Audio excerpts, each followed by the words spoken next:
All right. Hello, everyone, and welcome to another wonderful episode of More Content Talk. That's the only show that cuts through all the glambiglitz and all the bullshit to bring you the truthiest news that we can find. I was not going to do an episode tonight. Do you know that?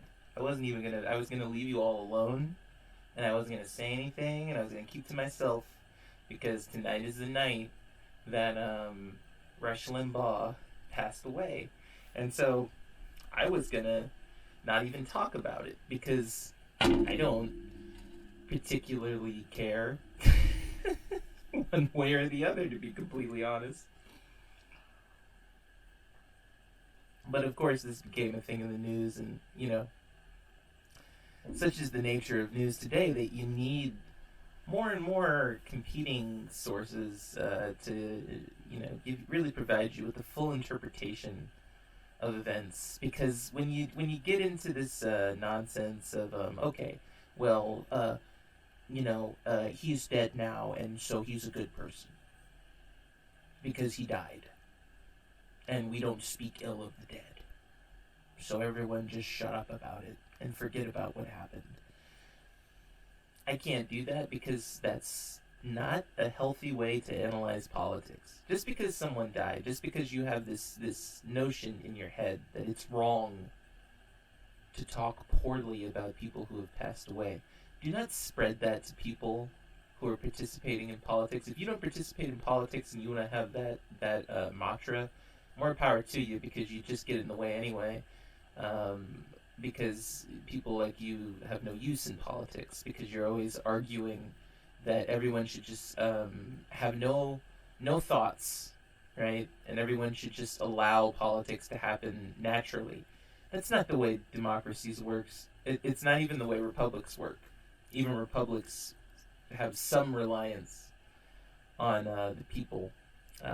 But what we have is more of a democracy, and that's been demonstrable just by the institutions that we have. So we shouldn't even be talking about republicanism. Obviously, there's this whole fanatic nonsense on the right that is obsessed with the concept of a conservative Republican government, and that's what Rush Limbaugh represented. He represented the theory that people don't deserve access to certain public services, which is one of the things that they're struggling with down in Texas, and that people have struggled with in my home state in California. And Rush Limbaugh was all for that. He was all for the gutting of government services that provide vital services like infrastructure and transit, and being able to get to work without, driving through these tremendous potholes which are in the road. Rush Limbaugh was all for, let's just deregulate, let's just get rid of all of these protections, let's just cut taxes left and right until all we have left is money. And just a bunch of paper we can throw at each other, and it will just be wonderful. And we could buy so many cigars, because he has a cigar stuck in his fat mouth. Always, spouting off at the mouth about some sort of racist propaganda, some sort of sexist propaganda, something to get people fighting each other all the time. And that's what Rush Limbaugh represented. Rush Limbaugh was instrumental in laying the groundwork for people like Donald Trump, for people like his family, and particularly like his sons and daughter, and all the other various cast of characters that he's come in touch with and who he's had contact with, like Mike Pence. The reason that guys like that get into high positions are because of big media moguls. Mobile. He is what's probably the side of mobile vehicle, but we won't get into that. But these media moguls, they really drive these guys to the top. And so when a politician like Trump gets elected, it's because of someone like Rush Limbaugh. And you want to cry about it? I mean, not with you on that one. I don't get it. Because this guy is the guy who was the star of conservative shock radio for decades. And, he kind of gave way to Alex Jones toward the end there, but he was always still, on top, always still keeping the public eye, always still complaining about black people, constantly. I have any idea how many times this man complained. Just because a black person would get a job, just because anytime a black person got ahead a little bit, anytime black people were the majority, anywhere, he would come in with the hatred.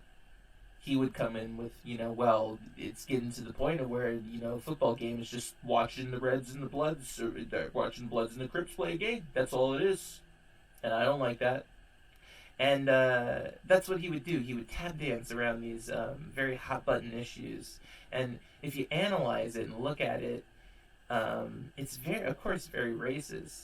But he would say it in a way that would, kind of get people thinking, well, I don't know, I don't like the fact that there aren't a lot of diversity in football. And, the next thing you know, you got the ball rolling and you got some idiots spouting the nonsense, and then you got other people who are obviously being, more, at least a little more rational, but still emotional. And so the whole point was always to create arguments, and was always to create division, and was always to create hot-button issues, so that the political spectrum had become so emotional that it would be easy to get some dope like Trump in.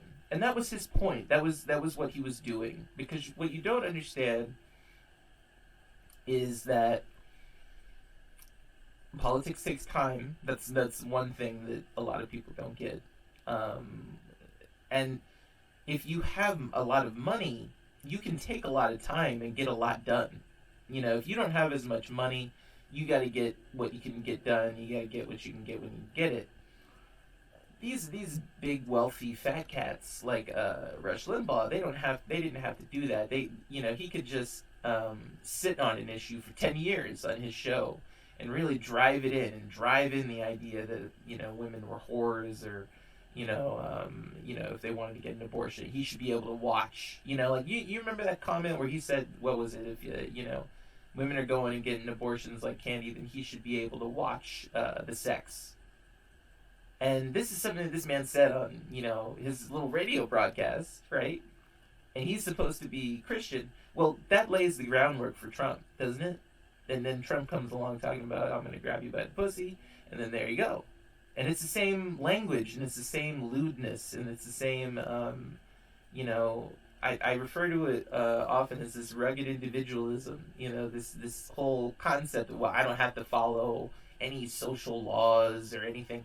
And it's just, sociopathy. There's nothing unique in psychopathy and all these things. And so a sociopath or a psychopath or whatever Rush Limbaugh may have been passes away. He's dead. He died. And instead of just seeing, kind of a, just a general, he was a terrible person or whatever. Instead, what I saw was very interesting. Is two kind of factions. One being the people who were, glad, and they were kind of felt, whatever. Those are the coyotes where I live, by the way. I don't know if you can hear them or not. I can hear them. Arr! Anyway, I film outside. What can I do? Listen to the coyotes while I speak about politics. So yeah, Rush Limbaugh. And there's two factions, right? And so the one side, and they're happy that he's gone. And the other side is like, we should never be happy that anyone's gone, ever. Because, that's speaking ill of the dead. And so it piqued my curiosity, because I said, what do you think that these people are going to do to you when they're dead? Do you think they're going to come back from the dead and haunt you? I mean, are you serious? Are you like 10? Because my son, he watches zombie cartoons all the time, like Scooby-Doo and stuff like that. And I'm wondering if maybe you think that's what's going to occur. Like, Mr. Johnson is going to put on a Rush Limbaugh mask and come to your house and spook you if you speak ill of him. Come on. This is ridiculous.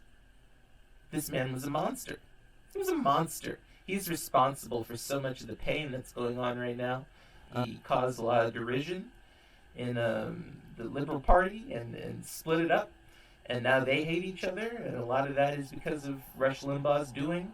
Turning the party away from the left course that it was on, and making them want to be more reasonable, right? Because it always became about, well, I'm more reasonable than guys like Rush Limbaugh. And that's proof that I'm good because I'm so reasonable. Because what people would say is that, well, we're more sensible than this far-right idiot.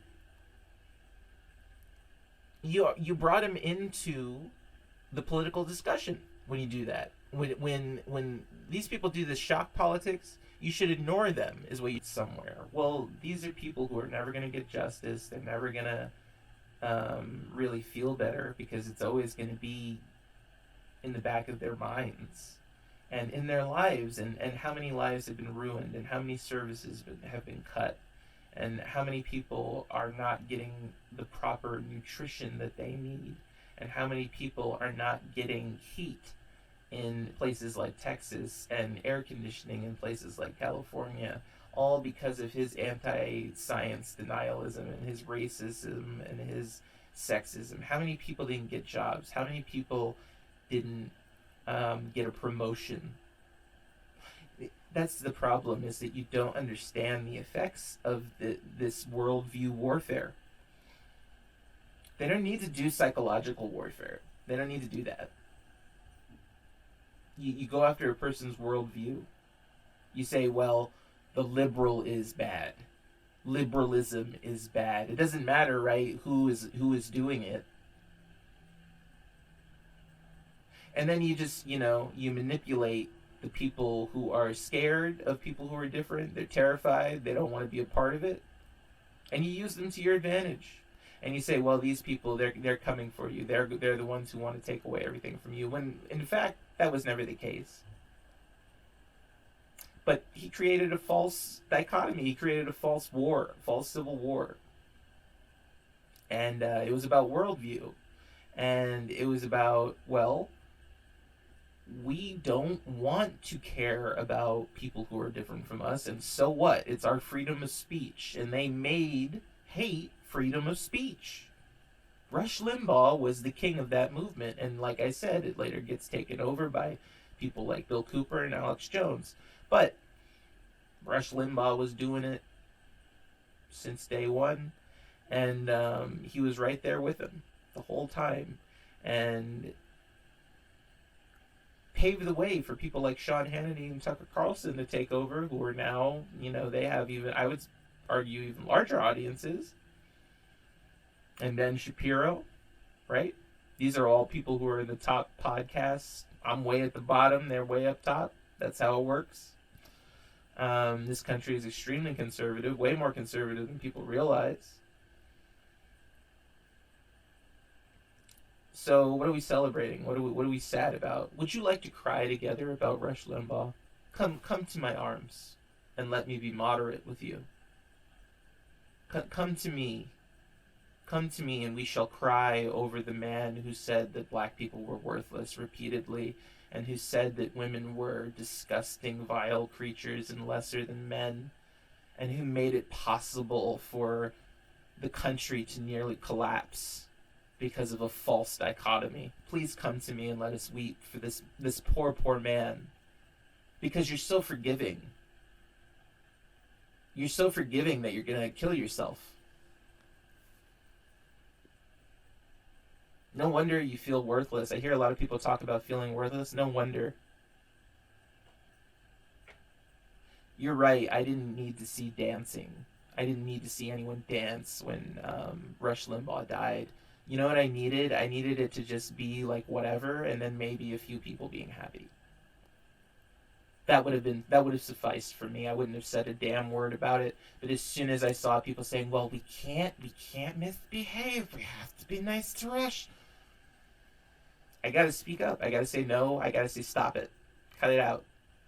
You're not doing anything good for the world when you do stuff like that. Let people have their catharsis.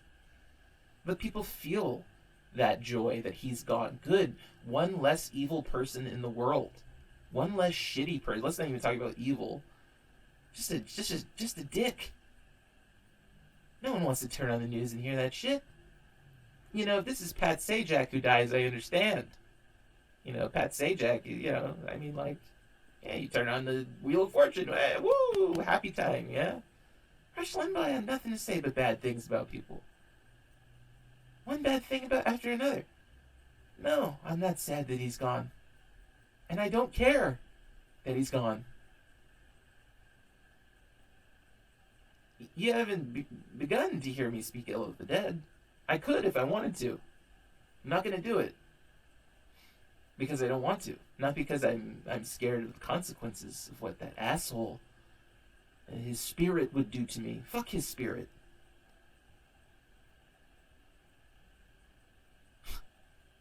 His children starving to death. Who cares that Rush Limbaugh's gone? That's the show. If you're going to live your whole life like an asshole, then ye shall be remembered as an asshole in death. Alright, everyone. I hope you enjoyed that. I sure did. Fuck him. Hey, check us out on Instagram and more content, please. Check us out. You could like and subscribe to our channel. I would sure appreciate that. It's YouTube, more content, please, MCP. Feel free to check us out on TikTok. More content, please, MCP. And also, you can follow us on Twitter at more_content PLS. Bye, everyone. And screw Rush Limbaugh, even when he's dead. Bye.